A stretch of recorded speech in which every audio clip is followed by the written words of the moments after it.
Se preparem, porque agora vocês vão conhecer a história do primeiro juiz de primeira instância cego da Justiça do Trabalho, Dr. Márcio Cruz. Esse é o primeiro episódio da série Missão Possível, uma série apresentada por mim, Luísa Habib, dentro do nosso canal Acessibilizei e está disponível no YouTube, Spotify e Instagram. Nos acompanhe nas redes, porque esse e os próximos episódios vão abrir um leque de novas possibilidades na sua cabeça. Hoje eu converso com ele, Márcio Cruz, que é graduado em Direito, especialista em Direito Material e Processual do Trabalho, especialista em Direito Civil e Direito Processual Civil, já foi palestrante e professor de pós-graduação e hoje é o primeiro juiz de primeira instância cego da Justiça do Trabalho. Essa conversa está abrindo portas para pessoas com deficiência em todas as áreas. Aqui hoje, gravando esse episódio de forma remota, por um aplicativo de reuniões, e a minha tela está do lado direito aqui na tela. Sou uma mulher branca, de cabelos escuros, pretos, ondulados. Estou com uma blusa bege e atrás de mim tem uma estante cheia de livros. Seja bem-vindo, doutor Márcio, e estou muito grata, eu quero agradecer muito você por compartilhar sua história com a gente. Estou muito feliz realmente de poder te conhecer. Olá, Luísa, tudo bem? Eu que agradeço pelo convite. É um prazer dividir um pouquinho da minha história com os seus ouvintes e quero parabenizá-la também pelo trabalho. Esse tipo de iniciativa é fundamental e espero que isso se multiplique, não só a informação que a gente vai transmitir aqui, mas que essa iniciativa também se multiplique, para que isso seja visto como uma regra e não como uma exceção, né? Pessoas com deficiência ocupando espaços no mundo físico, no mundo digital e em tudo mais. Bem, eu sou um homem branco, tenho cabelos e barbas castanho escuro, estou usando um terno azul escuro, com uma gravata azul um pouco mais clara e uma camisa branca. Boa. É tão legal, nossa, estou muito feliz mesmo, sério. E a primeira coisa que eu e todos nós queremos saber é como é que foi que tudo começou. Você sempre quis ser juiz, partindo dessa história aí, desse marco de primeiro juiz da primeira instância que você é hoje? Essa coisa do primeiro, da primeira, era um cacófato, mas é mais ou menos isso mesmo.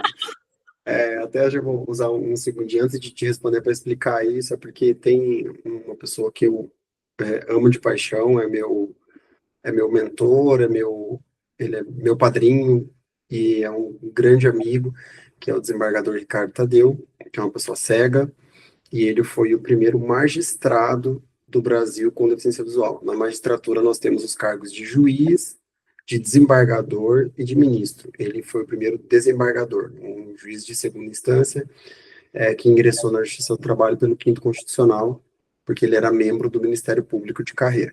E eu sou o primeiro que ingresso na Justiça do Trabalho dentro da carreira, num concurso público específico para a magistratura mesmo, e que atuo no primeiro grau, fazendo as audiências, ouvindo as partes. Então, isso que é a primeira instância, é onde o processo começa na Justiça do Trabalho. E o desembargador Ricardo já entrou numa instância de revisão, e acima dele temos o TST e depois o STF. Só esse esclarecimento, porque sempre dá algum tipo de confusão nessa informação, quando ela é divulgada, as pessoas falam, mas você não é o primeiro é o Ricardo. Então, só já esclarecer para o seu público essa distinção.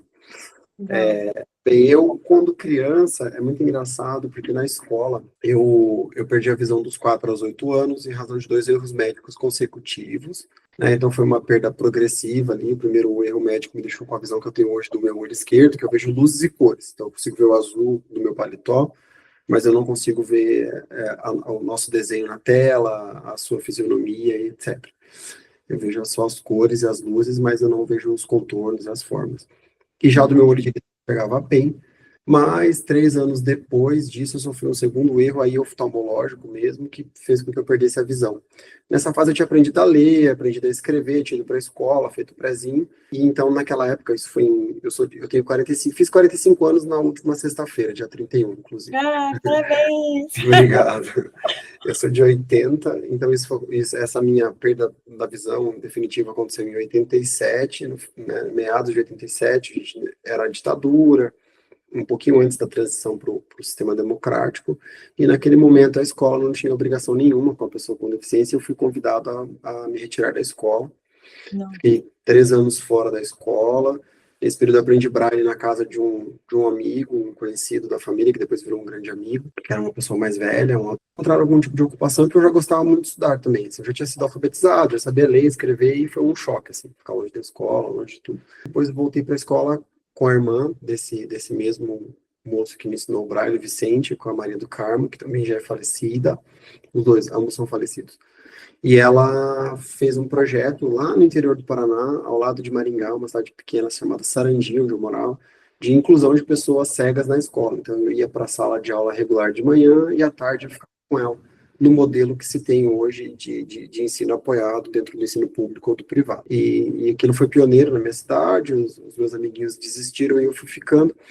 E aí lá surge aquela pergunta clássica, né? O pessoal estava desenhando o que queria ser quando crescer, caminhoneiro, etc e tal, e eu já automaticamente, quando me perguntaram, eu já disse que eu queria ser advogado.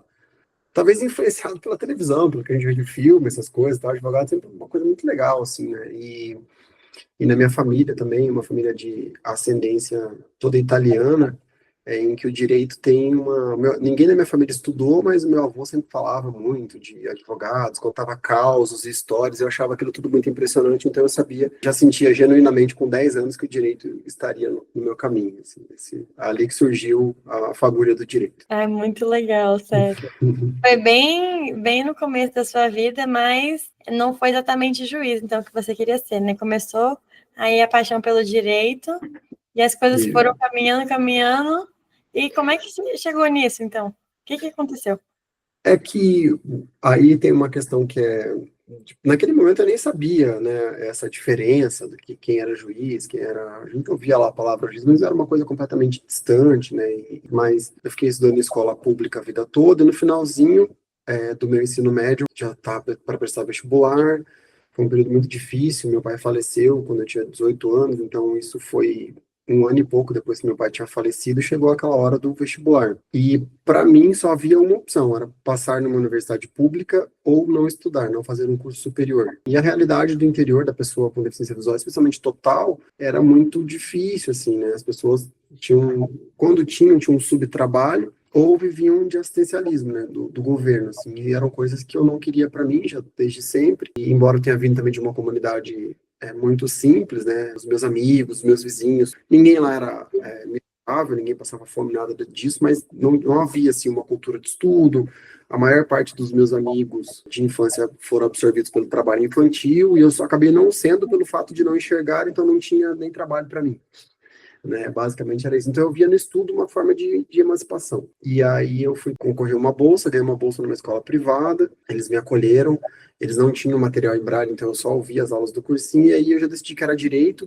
Tive até uma pequena dúvida, nessa altura da minha vida, ali com 20 anos, surgiu uma direito ou psicologia, e aí tem uma história que eu sempre conto, que teve uma psicóloga da escola, que eu era bolsista, que me desestimulou a fazer psicologia, sob uma premissa extremamente capacitista, de que eu faria o curso pela metade, porque eu não teria condições de fazer os experimentos de observação, tipo, observar comportamento de rato, etc e tal. E hoje eu agradeço a ela, né, embora ela tenha sido super capacitista, na premissa equivocada, mas ela acabou me ajudando a tomar a decisão de ir para o direito e eu fui muito feliz. E na faculdade de direito, eu me deparei com uma outra realidade. Eu fui o primeiro, de novo, né, eu fui o primeiro aluno cego lá da minha escola, depois eu fui o primeiro aluno cego dessa escola privada, e aí fui o primeiro aluno cego do curso de direito na Universidade Estadual de Maringá. O curso tinha 40 anos quando eu ingressei lá e fui o primeiro. E aí ali eu tentei estágio, como todo mundo, eu tinha notas muito boas no primeiro ano, graças ao auxílio dos meus amigos, já que eu não tinha computador, não tinha muito material, mas os meus amigos me ajudavam.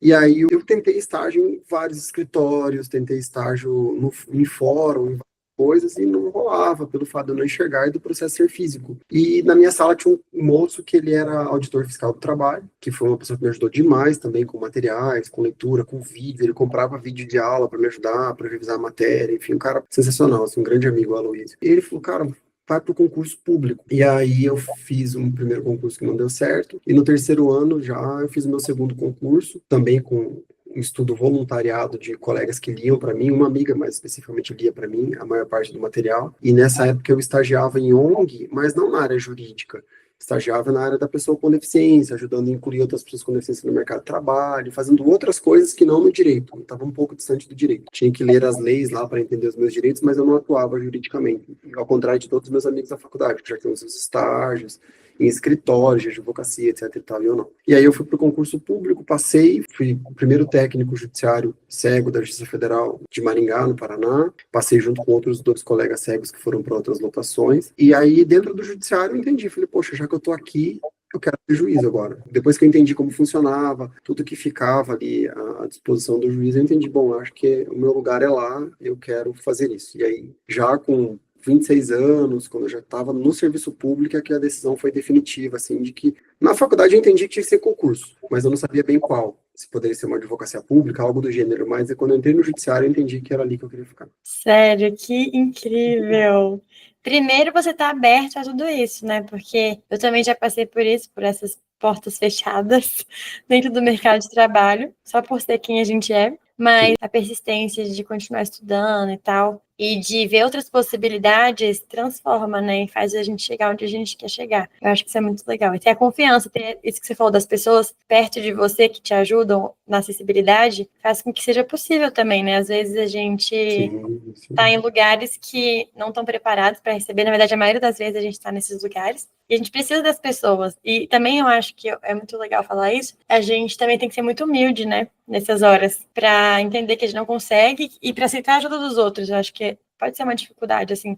Às vezes eu penso que é uma coisa que a gente tem que passar para conseguir avançar nos nossos estudos, na nossa profissão. Isso toca um pouco na ideia do capacitismo, né? Porque o fato de eu não enxergar, de eu não conseguir abrir um livro, folhear aquele livro, não significa que eu não tenho condição de apreender o conteúdo que está naquele livro e transformar aquilo em algum tipo de ação na minha vida. Agora, o meio do qual eu vou chegar nisso, aí ele, por vezes, ele passa por um instrumento de tecnologia assistiva para mim, ou para uma pessoa que não consegue, pegar uma pessoa que tem uma tetraplegia grave, que não consegue, por exemplo, folhear um livro, ele vai precisar de um recurso tecnológico diferente, porque a gente pensa sempre no cego, mas pode ter uma deficiência física, que a pessoa não de folhear um livro, ele vai precisar de um recurso tecnológico, um livro digital, que ele comanda lá, hoje em dia até com o olho, né, uma tela de computador, alguma coisa, ou uma pessoa, quando ele não tem dinheiro, uma pessoa que se voluntaria a fazer a leitura, que aí entra a perspectiva do estudo apoiado, do trabalho apoiado, nada disso diminui a nossa capacidade, diminui a gente enquanto pessoa, isso não nos torna incapazes. Isso faz com que a gente tenha a necessidade de uma adaptação razoável, né? Então esses conceitos, eles não estão lá na Convenção da ONU à toa, e eles vêm de fato para a gente tentar mudar esse paradigma, porque quando a pessoa, algo que lhe faltava, surgiam aqueles termos como, tipo, aleijado, que vinha do alijado da sociedade, daquele que é excluído, daquele que é distinto. Falar a palavra cegueira parecia uma ofensa, porque já se relacionava com uma questão do não pode, é incapaz, não dá, etc. Acho que todos esses paradigmas a gente tá rompendo, né, lentamente. Eu passei por, né, no serviço público, foi no começo, a gente não sabia muito bem o que eu poderia fazer ou não. Tive algumas reuniões, inclusive extraoficiais, tentando me fazer desistir de tomar posse do meu cargo. Então não foi assim, bonito. Sai que bom, venha, seja feliz aqui, você passou no concurso, a vaga é sua. Não foi assim. Eu fui estimulado por médicos, por psicólogos do tribunal a desistir do cargo. Passei por reuniões extraoficiais com uma juíza que tentou me fazer desistir do cargo. E eu acabei, graças a Deus, trabalhando numa vara com um juiz incrível, o Dr. Marcos, que é meu amigo até hoje, o Juliano, que era o diretor dele, e foram pessoas que me ajudaram a entender que dentro daquele cenário de impossibilidades existiam coisas possíveis, e a gente foi indo. E essa é uma outra ideia interessante quando você pensa na pessoa com deficiência. Às vezes tem uma função que ela foi pensada na perspectiva de quem não tem uma deficiência, então ela engloba 5 tarefinhas lá dentro. E às vezes a pessoa com deficiência, ela consegue fazer 3 daquelas 5 tarefas e consegue fazer outras 2 de uma outra função. Então, por que não redistribuir essas funções de modo que a pessoa com deficiência consiga ser útil, fazer o trabalho dela, e aquela pessoa que estava fazendo aquelas 5 tarefinhas absorver outras, e você, sabe, reorganizar o espaço. E a gente na vara, né? No começo eu só tirava xerox, depois eu passei a degravar a audiência, porque como eu digito muito rápido, nessa época eu já havia sido inserido no mundo digital, e tenho uma audição mais treinada para concentração, pela falta da... Não é que a minha audição é melhor que a dos outros, isso é outro mito. Pegar faz com que eu me concentre melhor no que eu estou escutando, né? Por uma questão de necessidade, de instinto e também de habilidade que você desenvolve. Então, muito rápido as gravações das audiências, porque na época não podia ser gravado em áudio e vídeo, tinha que ser transcrito. E eu transcrevia todos os depoimentos lá para a vara. Até que eu fui migrando, veio o processo digital, no final já estava fazendo sentenças lá. Então, que era versão mais técnica e mais intelectualizada daquele trabalho todo. Foi um processo de 6 anos, né? E aí, quando eu passei no meu segundo concurso para analista e fui para Curitiba, já fui trabalhar diretamente numa função intelectual, que era elaborar minutas de votos no gabinete do desembargador Ricardo. Então, o processo vem, eu faço análise, eu conversava com ele sobre as questões sensíveis, fazia a proposta de decisão, ia para a assessoria, ia para ele, se ele concordava, ele assinava, senão ele devolvia para corrigir e escrever de acordo com o posicionamento dele. Eu fazia o mesmo trabalho com os colegas que enxergavam. E aí, a minha resposta é um pouco longa, mas só para essa reflexão acho que é importante, aí entra esse aspecto que eu te falei do trabalho apoiado. Eu tinha condição de fazer o mesmo trabalho que todo mundo, mas eu estava levando muito mais tempo com o leitor de telas.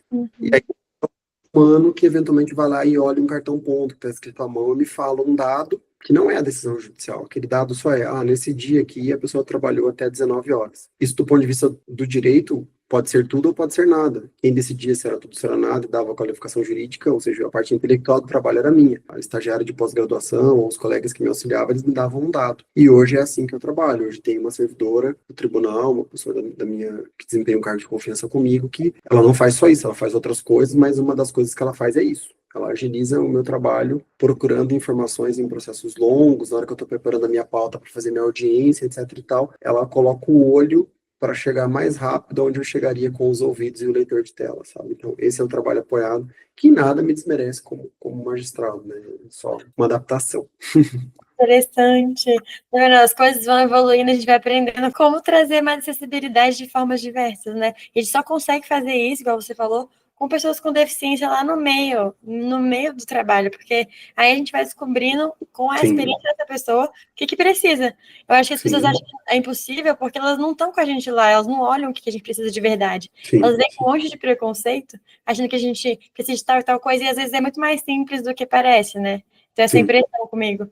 Todo mundo fica com medo de me chamar para algum lugar, porque não vai ter escada, não vai ter aquilo, não vai ter aquilo outro. Só que eu chego lá, como a gente vive com a deficiência, a gente já tem várias estratégias, várias ideias para resolver alguns problemas, né? E eu adorei que você falou do emprego apoiado, porque é uma coisa que as pessoas não conhecem ainda. Eu não sei na legislação se é um recurso muito novo. Não, isso já é discutido desde 99, sabe? Desde o Decreto Federal 3.000. É recente, sim. Não é novo, mas também não é tão velho, vamos dizer assim. Mas foi bem antes da LBI, né, então? Sim, eu estou falando há 25 anos já se discutia, né? Era um conceito não tão bem desenvolvido, só que havia um outro pré-conceito nessa história, porque era na época do processo de integração. A palavra então ela vem um pouco depois, assim, essa discussão mais aprofundada no Brasil do ponto de vista legislativo, né? Do ponto de vista doutrinário e do movimento, isso já acontecia, mas a nossa legislação ela chega sempre um pouco depois. Então, naquele momento, falava-se muito integrado. Então, o trabalho apoiado ele acabou sendo muito direcionado para as oficinas protegidas, que era um processo de empregabilidade de pessoas com deficiência intelectual, que na época até se falava deficiência mental, enfim, um termo superado, e acabava ficando muito restrito às APAES. Então, ele foi muito associado a trabalho manual e protegido. Ou seja, aquela pessoa que não, em tese, não tinha condição de estar na leitura, né, de quem propunha, era para aquelas deficiências mais severas, etc e tal, que não tinha condição de ir para um chão de fábrica, para uma outra atividade junto com a comunidade, então trabalhava num ambiente mais seguro e mais protegido. Não que as oficinas protegidas eram só isso, eu estou, sim, colocando para você o ponto extremo dessa questão, né? Dentro disso tinha muita coisa legal, muita coisa bacana acontecendo, muita gente que se desenvolveu, que trabalhou, que depois daquilo foi para a empresa. Eu fiquei um tempo, quando eu te falei antes de eu ingressar no serviço público, eu fiquei na Agência do Trabalhador, no Cine, eu fazia a intermediação de pessoa com deficiência para o mercado de trabalho. Eu fui discriminado lá, eles não me contrataram como empregado terceirizado porque eu era cego, eu não quiseram assinar minha CTPS, então minha CTPS nunca foi assinada, e depois eu fui contratado como estagiário para receber um terço do valor e também daí eu acabei fazendo uma negociação para trabalhar numa jornada menor. Mas eu entrevistava as pessoas com deficiência dentro da agência, fazia um mapa do perfil, das habilidades, etc. E eu era estudante de direito, né? Então não tinha muito a ver com a minha formação, mas foi uma questão mais de sensibilidade. E aí eu ia junto com o RH as funções. Essa função é essa, vamos mudar aqui, vamos mudar lá. Aqui você pode colocar uma pessoa com deficiência auditiva, ali a gente coloca uma pessoa com incadeirante, aqui um cego teria total condição de desempenhar essa função para ajudar o cumprimento da lei de cotas, mas eu só era convidado quando as empresas eram intimadas pelo Ministério do Trabalho para cumprir a cota a partir de provocação do Ministério Público do Trabalho. Então foi mais ou menos esse cenário. E aí até Tem uma história interessante nessa minha coisa da magistratura, porque quando eu vou para o serviço público, eu ficava pensando, se for para ficar aqui, eu quero ser juiz. Mas o Ministério Público do Trabalho, que é o cargo de promotor, sempre foi, assim, uma menina dos meus olhos também, por conta dessa modificação social que o MPT faz, assim, sabe? Nos últimos concursos, inclusive, eu estava mais inclinado para o MPT do que para a magistratura, mas no MPT eu fiquei na última terceira fase que teve e acabei passando na magistratura quase que simultaneamente, assim, sabe? E estou muito feliz com o que eu estou fazendo, etc e tal. Embora eu esteja aprovado de novo para a terceira fase do MPT, acho que eu vou fazer a prova. Não! Que segredo. Nesse contexto, eu tive acesso a essa ideia de que a pessoa com deficiência era vista sempre assim, você vai mandar alguém aqui, mas eu não posso fazer trabalho apoiado. Trabalho apoiado é só na APAE. E hoje eu percebo que já está começando a mudar essa perspectiva, começando a entender ela. Apoiado hoje. Ele é ainda um pouco... Ainda há uma certa resistência, mas ele já se fala sobre isso, já se discute mais. As próprias pessoas com deficiência também estão quebrando, porque tem uma outra questão. Como a gente vem de um movimento sociológico de que a pessoa boa é aquela pessoa que não tem nenhum tipo de deficiência, a própria pessoa com deficiência, eu resistia ao trabalho apoiado. Eu pensava assim, cara, se eu precisar de alguém para me ajudar, vão achar que eu não sou capaz de fazer o meu trabalho. Então, confuso pra gente, né? É confuso. Eu acho que o trabalho tem que fazer na gente mesmo também. Começa de dentro para fora. Exato. Né? Mas eu percebo que hoje muitas pessoas com deficiência já romperam com essa barreira e muitos lugares que empregam também já começaram a perceber que não tem problema em deslocar alguém para dividir aquela atribuição. No nosso gabinete mesmo, até eu vir para cá, a estagiária de pós-graduação que trabalhava junto comigo, ela acessava os documentos, ela me ajudava com várias coisas instrumentais. Em contrapartida, eu falava com ela sobre direito o tempo todo, então assim, eu ampliei muito a formação dela. Ela ficou com a gente na graduação, depois ficou na pós. Então eu acabei contribuindo muito para a formação jurídica dela pela nossa troca. Então, ela ganhou também, trabalhando comigo, me apoiando, sabe? O processo de estágio dela foi mais aprofundado do que outros estagiários que vão lá e só fazem trabalho.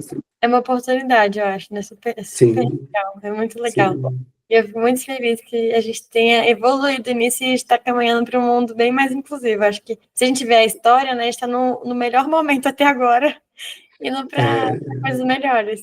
Né? Sim. A gente vive progressos e retrocessos, mas estamos num momento muito melhor. Exato. Sempre tem um pouco de retrocesso, né? Mas no todo, a gente está conseguindo avançar umas casinhas, graças a Deus. Eu só queria fazer um comentário, desculpa te cortar, nós vamos ficar brigando aqui, porque os dois vai lá. Não, tô doida pra saber, por favor, fale mais. Eu quero saber alguns detalhes que eu queria a gente já vai chegar lá. Não, eu só quero fazer um comentário em relação a uma coisa que você disse sobre as pessoas terem algum tipo de receio de te convidar para algum lugar, porque, será que isso, será que aquilo? Gente, convidem a Luísa, pessoal. Quem tem que decidir se rola ou se não rola, se dá ou se não dá, se vai ser bom, se vai ser ruim, é ela, gente. Não tome a decisão por ela, convidem ela que vai, ela que vê o que vai rolar, hein? É assim que funciona. É simples nos assim. Convidem. Nos convidem. Que a gente está usando o seu exemplo, mas é isso. É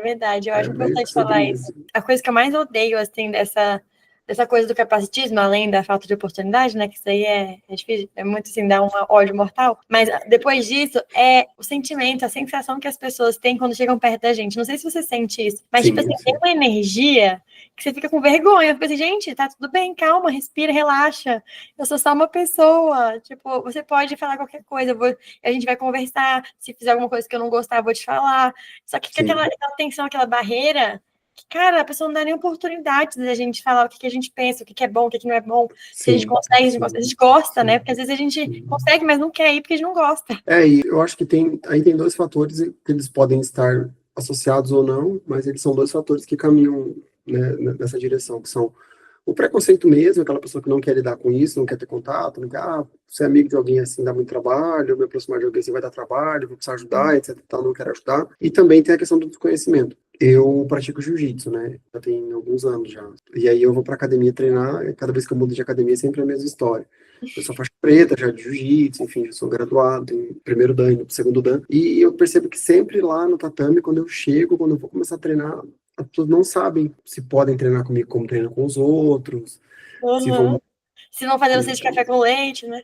Exatamente, sempre fica essa coisa, assim, sabe? E aí eu sempre vou tranquilamente, eu vou construindo meu espaço, tá? Mas Dá preguiça, às vezes, eu entendo o que você fala, porque dá preguiça, sabe, assim, Nossa, tipo, só tô a fim né, de ir lá treinar, né? Não tô a fim de só ficar a falando, fim, gente, então, não, explicando. sim, não tem problema, vamos Né? treinar, sabe, se você... Aí você vai lá dar um socão na pessoa. Então, Imaginando.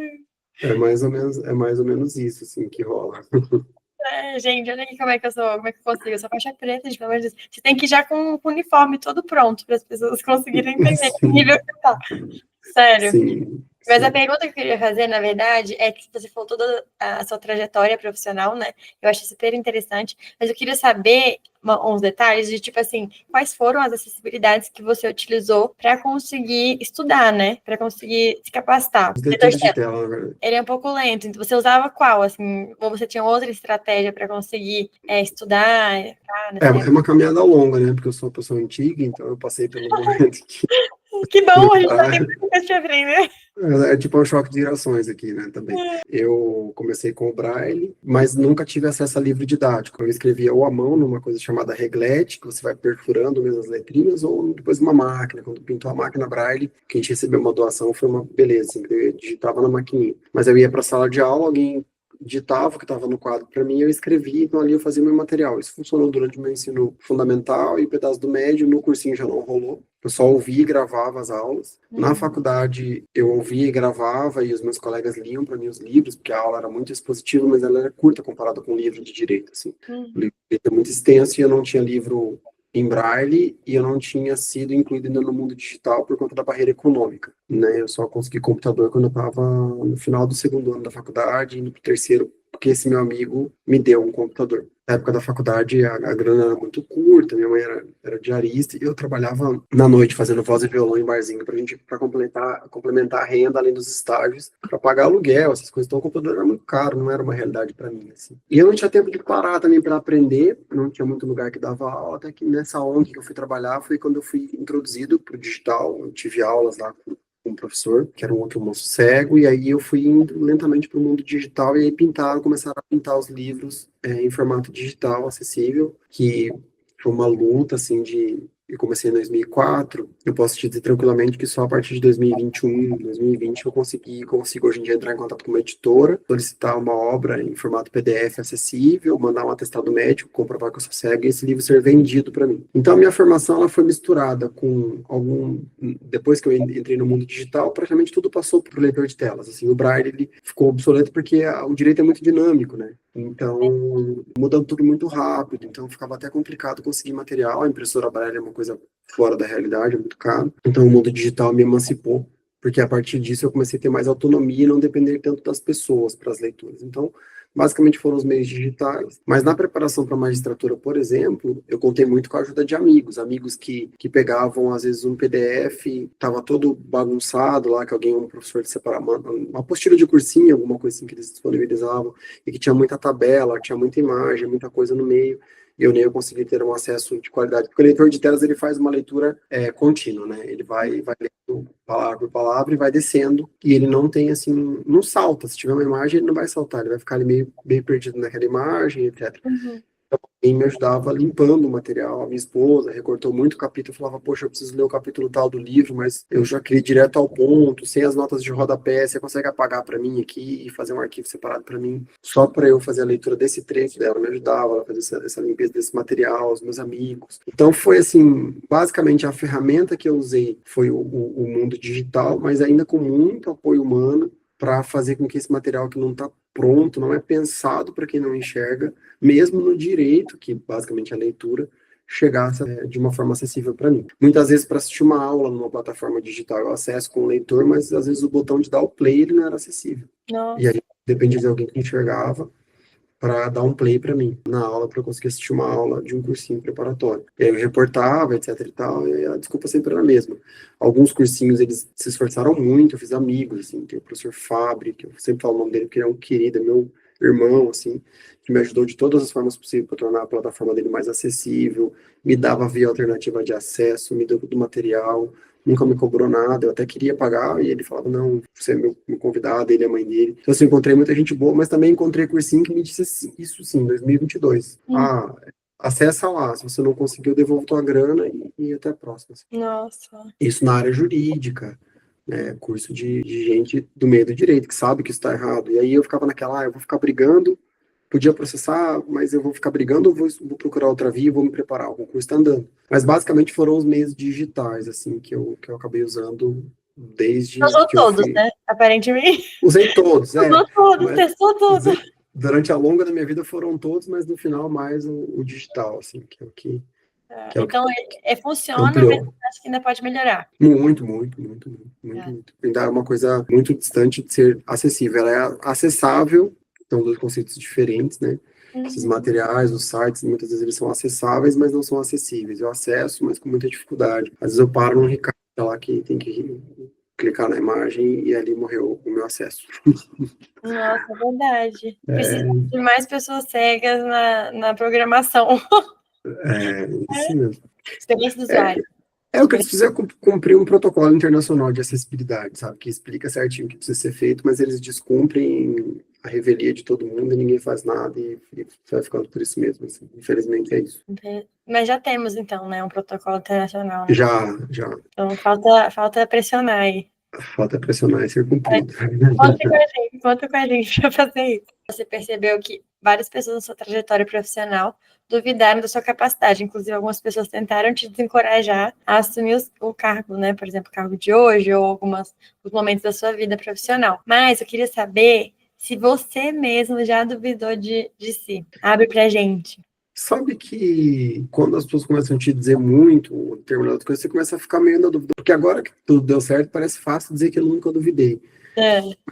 Sinceramente, eu nunca tive dúvida, assim. Para mim sempre foi muito claro. Tudo que eu tracei como objetivo aconteceu, assim. E em tudo que eu tentei fazer na minha vida sempre veio um não antes, assim, sabe? Até brinco, assim, acho que a única coisa que eu me joguei que era diferente, que de cara eu ouvi um sim, até me assustou quando eu ouvi um sim, foi o jiu-jitsu. O meu professor Feijão, que era um cara lá do interior do Paraná e tal, mas é um carioca. E ele era ex-campeão mundial, um cara que só tinha vários atletas de alto nível no tatame dele, tem até hoje, lá tá uma equipe de sucesso. E aí eu treinava musculação no horário que um aluno dele era o professor. E o Léo ficava mexendo no saco, pô, fiquei jogando ferro pra cima, quero ver treinar jiu-jitsu, vai tomar pancada, quero ver, ficar aí fazendo careta, quero ver lá no tatame, ficava me provocando, eu falei, cara, eu vou lá fazer uma aula. E aí eu falei, Feijão, você acha que rola, tal? Ele falou, cara, nunca dei aula pra ninguém que não enxerga, mas eu não acho que a gente só vai saber se rola se entrar ali e a gente tentar, vamos lá, bora aí.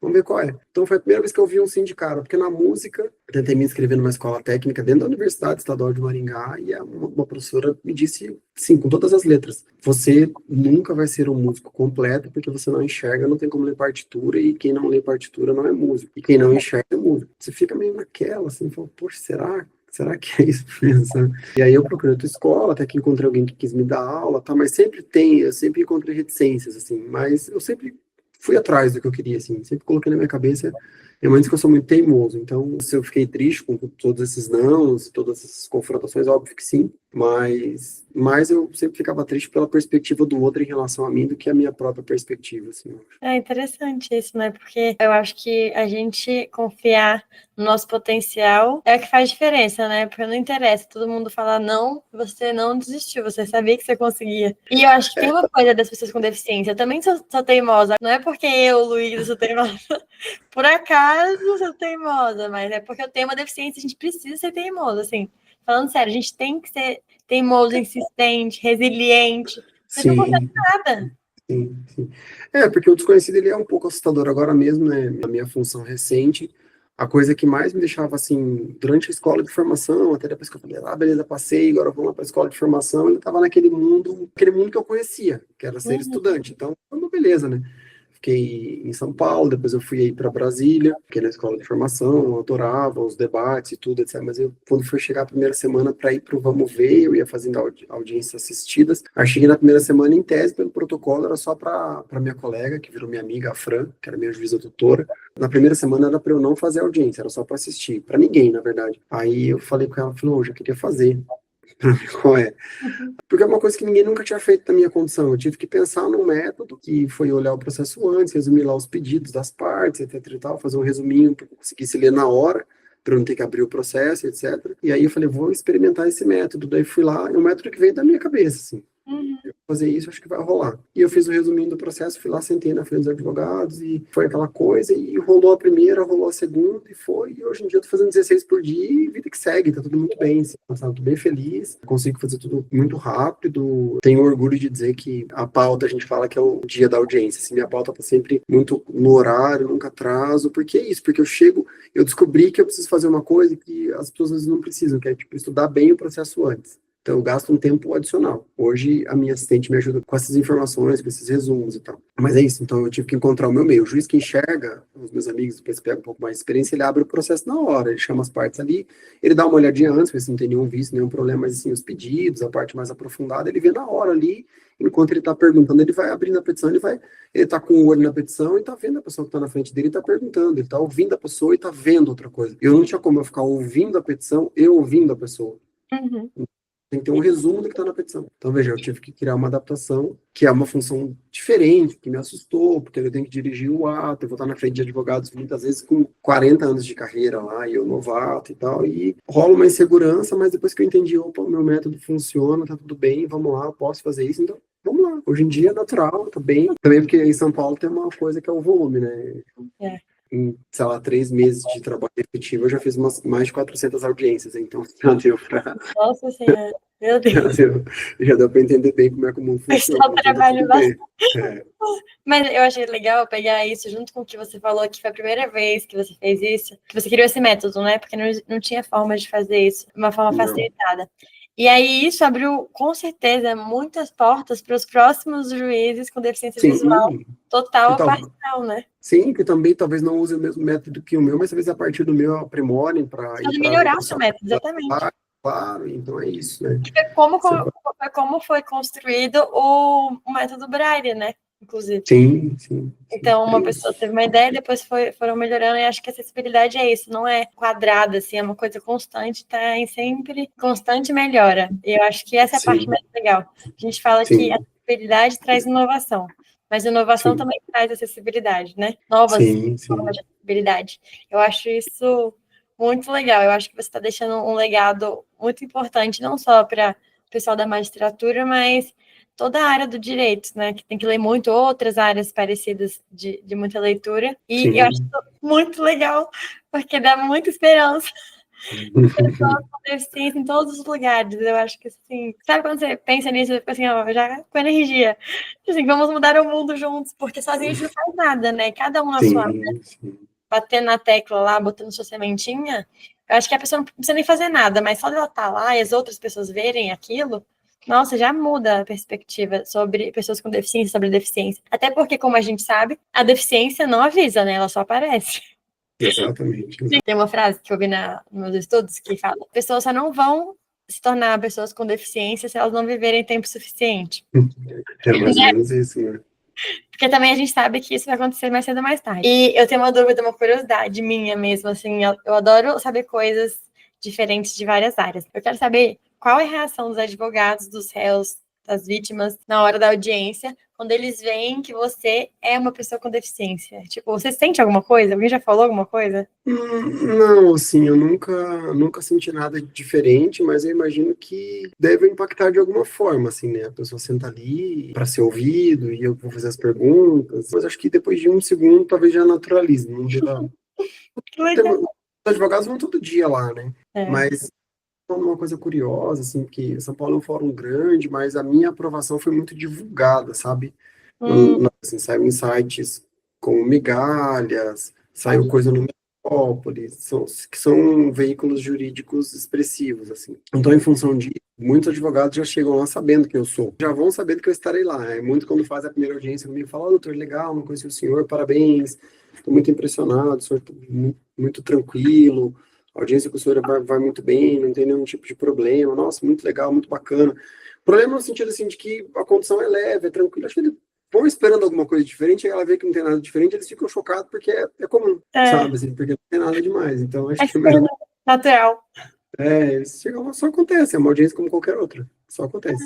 Que legal. Então, essa parte Também é legal. a gente está avançando.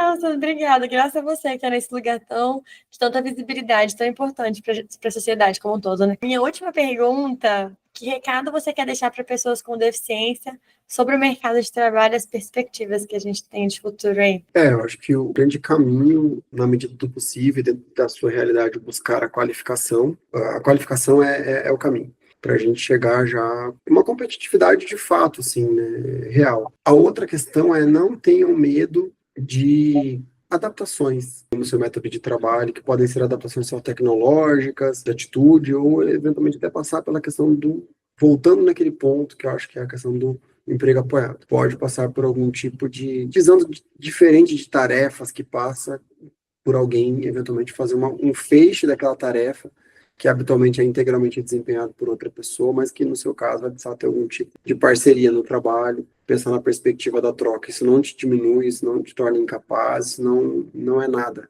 É só uma forma de você desempenhar um direito humano e fundamental, que é o direito ao trabalho, no meio do qual a gente se coloca num plano da existência, né, nesse mundo que a gente vive, que a gente é mais julgado e mais analisado por aquilo que a gente produz, por aquilo que a gente tem e a posição que a gente ocupa, do que pela essência do que a gente realmente é. Isso é um fato, o mundo é assim, e é assim para todo mundo e também é para a pessoa com deficiência. Então, basicamente é isso, assim, buscar uma qualificação, acreditar que é possível e abrir a cabeça para as possibilidades e necessidades de adaptação, sejam elas quais forem. Boa. E para as pessoas sem deficiência, o nosso recado é que elas paguem os serviços de pessoas com deficiência. Prestar pessoas com deficiência. Essa é a dica para vocês, ouvintes. É mais ou menos isso, né? É enxergar que quando você convida uma pessoa com deficiência para fazer uma palestra, para prestar um serviço ou para trabalhar, não é um favor. Você não está dando uma oportunidade para ela de ir lá falar sobre a vida dela, que legal que a Luísa foi lá contar a história dela. Não, é um trabalho. O serviço está sendo prestado, tem que enxergar como um profissional que está indo lá e que precisa pagar boleto, né? Então, que seja visto como qualquer profissional. Todos nós. Então, finalizando aqui, eu sei que eu perguntei muita coisa, mas eu gostaria de perguntar muito mais.